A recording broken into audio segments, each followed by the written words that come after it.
We think we're living in reality, but we aren't. There is a veil of unconscious patterning separating us from what's really going on.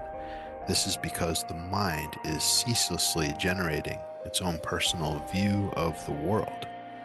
Each and every moment, your brain is taking in vast amounts of sensory information and it's editing it down and it's assembling a whole world inside your head that represents what's happening around you and inside of you. And it's creating its own story of how life is. And that highly edited rendering is your own personal matrix. And we each live inside one, whether we realize it or not. This matrix is driving 99% of your thoughts, your feelings, your behaviors, and the results that you experience in your life. Think about that. 99%. This personal view of the world, this unconscious narrative, it's different from your neighbors. It's different from your lovers. It's different from your best friends, from your parents, from your teacher's view, from anyone else's view. You see things in a unique way based on your experience in a way that nobody else does. And there's a gift in this personalized view because you may see things maybe nobody else does. You might have a question or a perspective or an insight at just the right moment that can make all the difference and open up a whole new line of inquiry. But, and this is a big but, there's also an invisible challenge that we must understand if we're ever to find peace, if we're ever to touch the real world. Because you see, the walls, the floor, the ceiling of this personal matrix that we're in, these are composed of the foundational beliefs and the assumptions that we each carry about how the world is. These are the foundations of the world as we think it is, not the real world, the world as we think it is. And we stand on these foundations. We believe they're solid. Whether we feel we are worthy, capable, desirable, accessible, successful, or anything else as a result of the code that's been programmed into our personal matrix. We believe unconsciously that these self-definitions are truth, and then we build our lives upon their reflections. But these perceptions are illusions.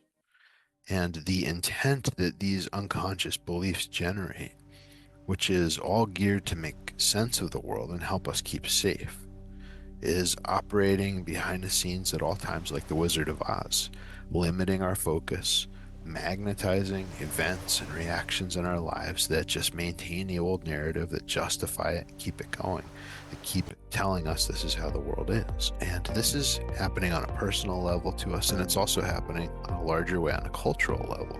And those two work to reinforce each other. We pick up these foundational ideas at a young age. We tend not to even know that they're there, that we're absorbing them, but we're just trying to make sense of the world and get through it.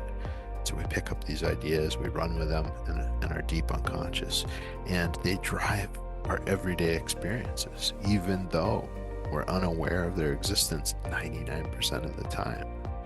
And that's why so many people experience the same drama again and again. It's the same story with different characters coming in at different times, even when they try to make a change in their life.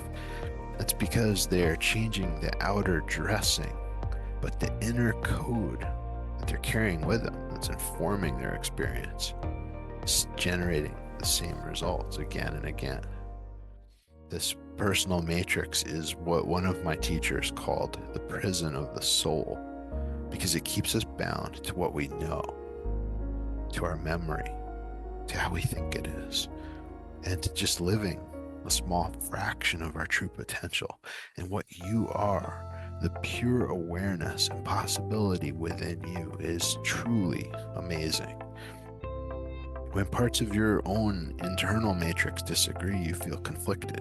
One part of you wants to take action, yet another does almost anything to prevent it. And when our personal matrices overlap harmoniously with somebody else that we encounter, we find camaraderie and friendship. But where they don't, then we find conflict. And at the end of the day, these are just personal, subjective views of the world that are bouncing up against each other. And they cause suffering in that process if we're unaware of them, if we let them motivate us and guide us and take that for truth. But if we can step back from our personal matrix, even for a moment, we can take a breath and allow ourselves a larger view, and even perhaps allow ourselves to see from the opposite perspective for just a moment. We can gain insight. We can perhaps find a greater empathy and a clarity beyond what we think we know about the world.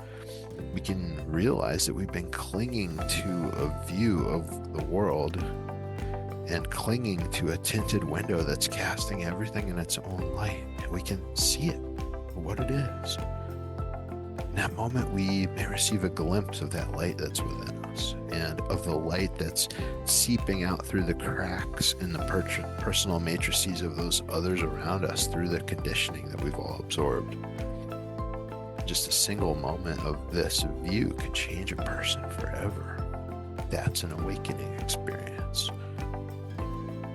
And in that process, we can also release those heavy emotions that have been binding us to our past definitions of ourselves, our definitions of how the world is.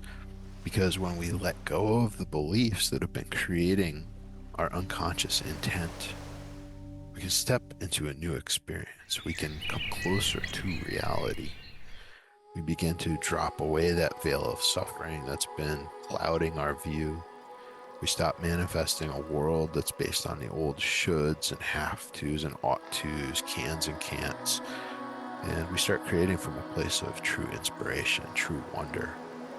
And that is when we accept our true potential. That is when we step onto the leading edge of creativity, where we discover and we live into our gifts, our passions, our deep guiding purpose.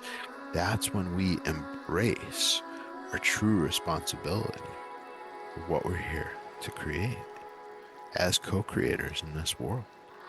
And we start to consider, how can we leave a legacy that benefits all beings? Not just meeting our short-term needs, wants, and desires, but something that benefits all of life through our gifts in action.